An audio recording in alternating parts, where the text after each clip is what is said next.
What's up, guys? It is Sunday, November 10th, 2024.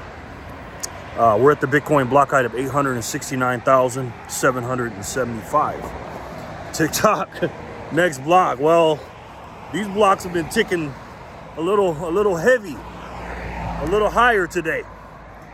As most of you guys know, Bitcoin hit another new all-time high at almost, I think 81,000 something, 80,000.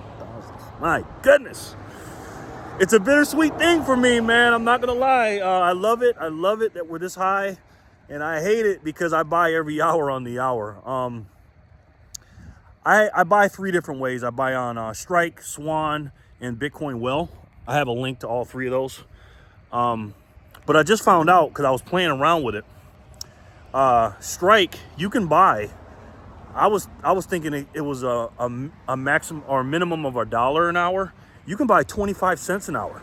So if you go and click on the link and you want to spend, what's that? Let's see. 25 cents is $1 every 4 hours. What's that, about $6 a day or something?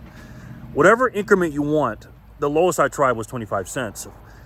You can buy every hour on the hour. And I suggest you do that. The reason being is because if you set it for 25 cents, 50 cents, 75 cents, whatever you set it to, you can catch the different prices, right?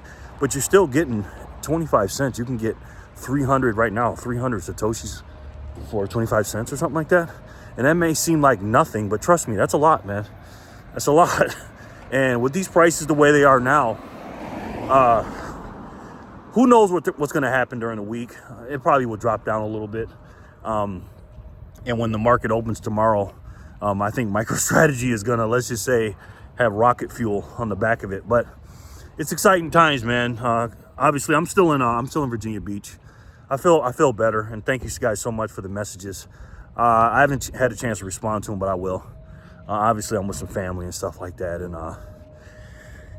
once the funeral's over, you always feel better, but it's still, the pain will never go away, obviously. But Satoshis are very, very finite and important, and but nothing more important than your time on this planet and your life and your family's life. And I touched on that yesterday. But I was looking at some stuff. I'll get back to Bitcoin in a second. I was looking at some stuff about the Democrats today. Man, these people just will not. Anyways, I told you guys this, right? There's four parties in the United States of America, four major political parties. You got to peel the layers back, right? We got the Democrat and the Republicans. Everybody think, oh, that's it. Then we got libertarians. I'm not talking about that. When it comes to Democrat and Republicans, each wing of that party has another wing on it. The Democrat and the Republican are establishment, and then you have the far left, and then you have the far right, quote unquote. And people like us, most of us that watch this video, are far right. And what's a far right? Common sense. People that love the country, MAGA, America first, closing the border, lowering inflation, wanting law and order. Common sense. That's far right now in today's political climate. And the far left are, in my personal opinion, again, this is my channel, so it's my opinion, the idiots, the wokesters, the people that speak wokenese, the people that think you need to protect women by killing their babies, but at the same time can't tell you what a woman is. Likes open borders, likes everything the opposite of loving America, all that stupid woke policies. Well, and then you got the establishment Democrats, establishment Republicans, where they all want war, and they try to pretend like they're on different teams. But trust me, they're the same chicken, with two different wings. You got the left wing and the right wing. But the far right and the far left are much different. Well, when it comes to the far left, the media has platformed a lot of the far left. They don't really platform the far right. That's why I don't really like Fox News, because Fox News is establishment Republican. Don't ever think that Fox News is on your side if you're a Trump supporter or you really love America. They're not. Now, there's some of them are okay, and they're much better relatively speaking, to CNN and MSDNC and nothing but crap, and ABC and CBS and PBS, okay? Much better, but trust me, they're not like us. Newsmax is like us, and then News Nation is kind of, you know, in the middle and stuff like that. But the left and the media, even the propaganda media, not just on the mainstream side, but also the propaganda on social media. Sorry, guys. They just are. They're propagandists or liars, right? They platform far left people. Here's what I mean. They'll have somebody on CNN saying all the far left stuff, and if you don't agree with that, you're crazy, or you're bad, or, you know, they'll do that on that CNN panel with the Abby Phillips show. I cannot stand that woman. Anyways, and then within the Democrat Party, you have different factions in it, right? You have the Kamala Harris wing now, because she's a power player, because she was a presidential nominee. And I don't know how long that's going to last, because she's not anymore. But then you got the Hillary Clinton's wing. You got the Barack Obama wing. You got the Nancy Pelosi wing. This is all under the Democratic umbrella. You got the Schumers. You got the Bidens, right? These are the power players. And then you got some shadowy figures that I cannot talk about on YouTube, because, again, free speech ain't free. You guys know that. And they're in a civil war. They're in the middle of a civil war, and I'm sitting back with my popcorn, loving every minute of it. And here's why. Because as long as they're apart, they can't be together, and I love it.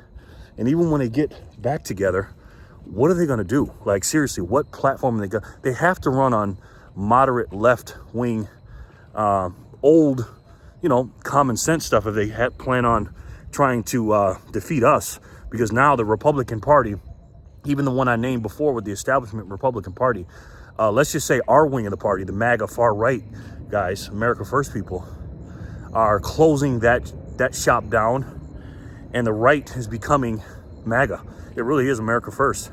And these establishment Republicans are not going to last long if they don't get on board. And trust me, when it's time to pass bills, and I haven't checked it in the last few hours, but if we do win the House, and I'm talking about the Republicans, when I say we, I'm talking about anybody outside the left, because you guys are crazy.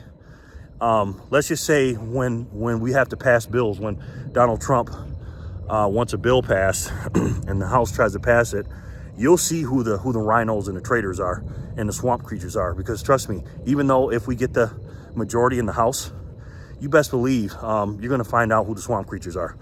And they're creeping around, guys. They're creeping around. But if they don't start getting on board, people are going to remember these people. These are people from back in 2021 and who were signing these omnibus bills and who were signing these quote unquote uniparty bill. I mean, what is it when they come together, the official name? I call it a uniparty, but they give it an official name. It's a uniparty when they get together. Is it a bilateral bill or whatever the word is? You guys know what the word is. And what's this guy doing? And you'll find out who these people are.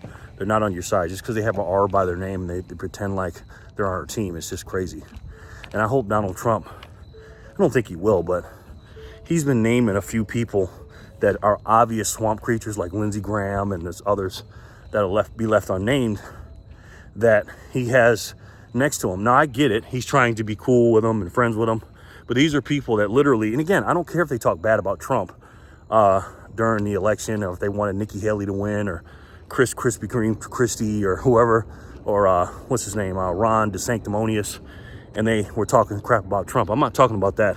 I'm talking about the people that literally, you know, they don't like Donald Trump and anything he stands for, which means what we stand for.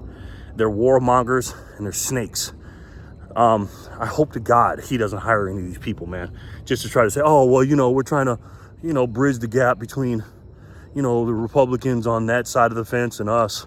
I hope he doesn't do that. He needs to pick up all America First, quote unquote, Republicans or America First politicians. Because again, no Democrat that's still a Democrat on the federal level. Now I'm talking about the federal level is America First. They're just not. You know, if RFK Jr. is still a Democrat, registered Democrat, he'd be the only one. But again, Tulsi Gabbard left the party. I think Elon Musk left the party. But again, he's not a politician. I hope the guy, he doesn't get in bed with these people. Because let's just say 2016, 2017, he learned the hard way that these people will never side with Donald Trump, and they're not America first. They're all about their pockets, power, and empowering their freaking donors, man. And it's crazy. But we'll see what happens, because when you look at CNN, they boost up these people, these far left people, that the right just doesn't do it. I don't know, should I say his name? AJ, okay? The controversial AJ Balix Bones, okay? I'll just say that guy. He's considered just a way far whatever. Fox News will never have him on the show, or anybody that's, well, he's kind of way far out, but any of the far right people that they'll call Nazis and stuff like that, Fox News just won't have them on those people. They won't platform them. CNN will, and that's why the left, the woke left, the far left, the progressive left, the crazies, when they get boosted up and put up on these major news stations, they literally took over the Democratic Party. They just have. And they can't win with these policies, because it's obvious and clear as day that a big portion of this country doesn't want that shit anymore. And we know now, because they voted for it. We voted them out.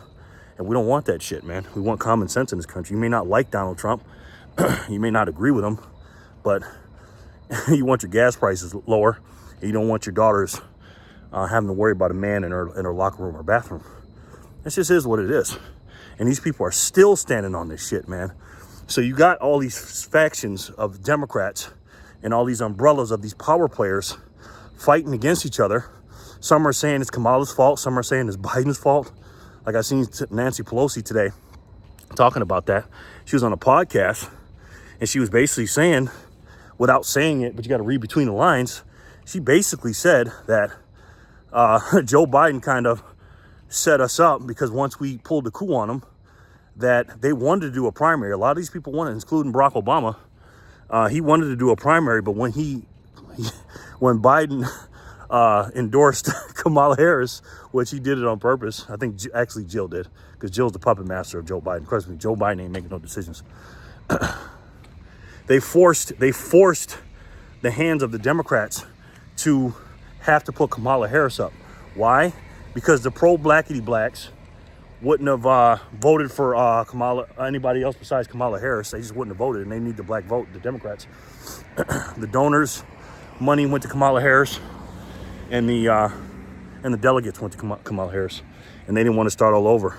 And this is why they lost, because everybody knew, including the mainstream media, they would tell us how bad Kamala Harris was months before this. She was a border czar, had all this stuff said about her, and all of a sudden they boost her up and said, oh, forget all that stuff we said. Now she's the queen. She's the best thing that's ever been, and sliced bread ain't got nothing on her.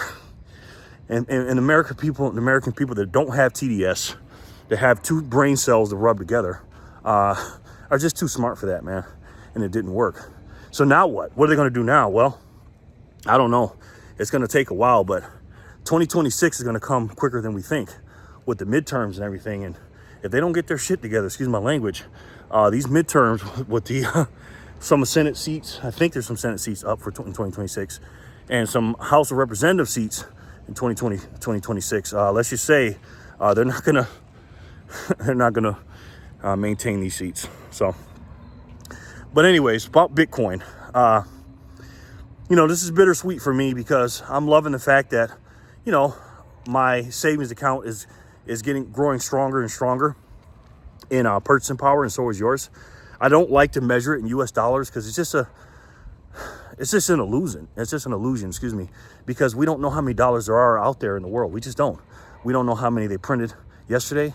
We don't know how many they're going to print tomorrow. We damn sure don't know how many they printed today, or what they're going to do in the future. We just don't.